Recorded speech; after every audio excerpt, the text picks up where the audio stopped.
Welcome to the water heater review and buying guide video. In this video, we'd like to give you some information on how to make the right decision on whether or not a tankless water heater is the best choice for you.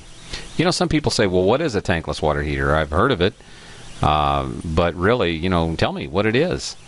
How much do they cost? Is it expensive? Is it something that I could actually afford? And really, the most important question is it the best choice for my hot water needs? Well, looking back in time, you can see the old wood-burning water heater here that we found in Durango, Colorado. Very efficient, but you know what's interesting? It works under the same premise, or actually the new water heaters work on the same premise as this old one does. Not much difference, except for maybe they don't burn with wood. This is your modern style, and there are a lot of great ones out there.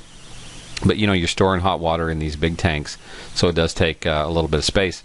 These have an energy efficiency level of up to about 65%, and you're going to have to put a closet in, or you're going to have a dedicated area for this particular heater. Now, they do tend to leak over time, and the most important thing that you need to know is they store hot water, as we all know, and that equates to a standby energy loss. So when you're on vacation, or you're just out of the house for 8 hours a day or 10 hours, you're wasting money because you're heating water. And that's not something we should really be doing. So let's review tank versus the tankless. Okay, the old tank style stores hot water. Energy loss equals about a 65% efficiency. If you go over to the tankless, you're looking at up to an 87% efficiency because there's no heat loss. It's not storing any water. There's no water in the unit unless it's operating. So, we look at that old unit. It's well constructed. It's got an insulated exterior. It's got a galvanized tank on the inside. A little bit of sediment will build up in it. And you know what? They rust out over time. I don't know if you've ever had this happen, but this is a mess. So now we're going to review the tankless water heater from the inside out. Now, this is a gas-fired heater that I'm going to show you here. It's similar to an electric heater, but it's got some differences. But the basic premise is the same. You have your water source coming into the cold inlet side, and that travels up to the heat exchanger, actually past the burner. Your burner is where your heat exchanger gets warm, and then it'll come down through your outlet side or the discharge side to the faucet that your heater is connected to, and that could be a whole house. Like any other gas heater, this does require venting. And there's variable types of venting, and depending on the type of gas tankless water heater you have, so you'll need to investigate that to some degree. But now let's look at a small electric heater for the sake of a demonstration as well. This is a small tankless heater that would typically be installed underneath the sink, and it would be for like one faucet. Also called a point-of-use tankless water heater. These are very, very effective and very popular. If you have one bathroom or an extra bathroom or a cottage that you want to stick it in, you don't want to really interrupt your main water source, you could put it in a kitchen underneath the sink. And of course, these people in this picture are very proud of this. They've got it mounted right up there where we can take a look at it. And this is the inside, how this works. Of course, very similar to the gas heater in theory. You have your cold water coming into the unit.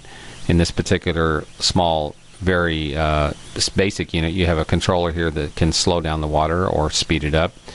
And then you've got a heat exchanger or an element where the water passes through and actually gets heated before it's discharged, just like the other one, out to the faucet or the point of use.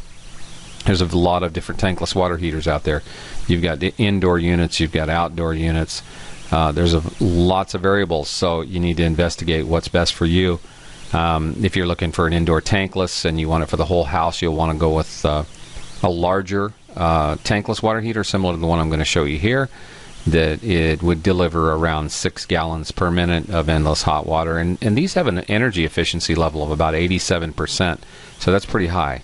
So it's time to stop wasting money on hot water heating. Really, the technology's there. Start putting that money back in your pocket. Let's start lowering the cost of your energy as it relates to heating water. It's easy to do with the tankless water heater. So if you need more information, we encourage you to go down to the link below and check out our webpage, where we've got a great deal of information on sizing, how to figure your water temperature versus the size of heater you'll need, and many other factors.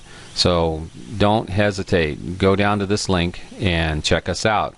We're here to help you. We want you to have a very good experience, and we want you to save money with your new tankless water heater. And if you're just baffled by this entire thing, but you still think you want a tankless water heater, you should contact a professional, and that's something that should always be considered. Get a hold of a professional plumber or an electrician and have them give you advice on which tankless water heater would be best for you. Now remember, not all plumbers and electricians are familiar with the installation of tankless water heaters, so please check with your professional before you hire them.